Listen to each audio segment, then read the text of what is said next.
जून महिन्याच्या पहिल्याच आठवड्यात जळगाव जिल्ह्यात रावेर आणि मुक्ताईनगर तालुक्यात वादळी वारा आणि अवकाळी पावसानं शेकडो एकरवरची केळी भुईसपाट केली होती आणि यानंतर राजकीय नेत्यांनी पाहणीही केली। अधिकाऱ्यांनी पंचनामे केले, मदतीचं आश्वासन दिलं।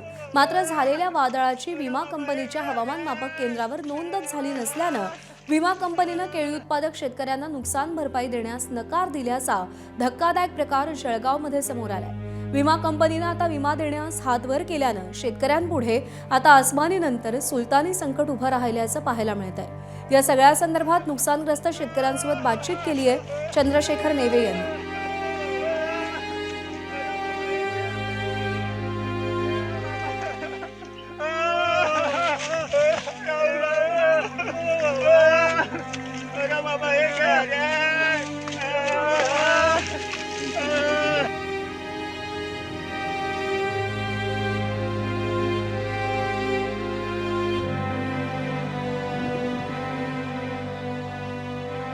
आमची राज्य शासनाला ही विनंती आहे की हे जे विमा कंपनी आहे याने आमचे क्लेम जे आहे 72 तासाच्या आतमध्ये नियमामध्ये आम्ही कंप्लेंट करायला पाहिजे होती, ती कंप्लेंट करून आता रिजेक्ट होत आहे। तर रिजेक्टचं कारण ते देत आहे की अंतोर्ली गावाचं जे वादळ झालं त्या ठिकाणाहून 12 किलोमीटरवरती त्यांचं मशीन आहे, त्या मशीनमध्ये नोंद झाली नाही म्हणून ते आम्हाला रिजेक्टचे मेसेज पाठवत आहे। 72 तासाच्या आत शेतकऱ्यांनी त्यांच्या तक्रारी पोर्टलवरती कंपनीच्या नोंदवलेल्या असल्यावर कंपनीने सरळ रिजेक्टचे मेसेज शेतकऱ्यांना टाकले आणि आजची परिस्थिती अशी आहे की आज जवळजवळ 15-17 दिवस आज होऊन गेले, एकही ॲग्रिकल्चर इन्शुरन्स कंपनीचा मनुष्य ह्या भागात फिरकत नाही आहे पंचनाम्यासाठी।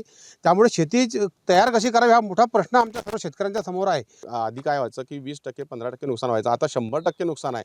100% नुकसान भरपाईसाठी शेतकरी उठणार नाही, म्हणून आमची विनंती असेल राज्य सरकारला की आपण मध्य प्रदेशच्या धर्तीवरती आम्हाला विमा कंपनीच्या व्यतिरिक्त वेगळं असं आम्हाला काहीतरी एक अनुदान द्यावं किंवा आम्हाला त्यावरती नुकसान भरपाई मिळावी ही आमची राज्य सरकारला मागणी असेल।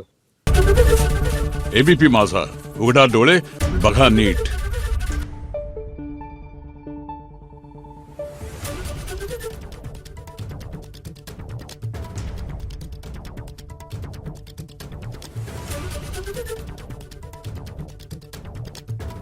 Thank you.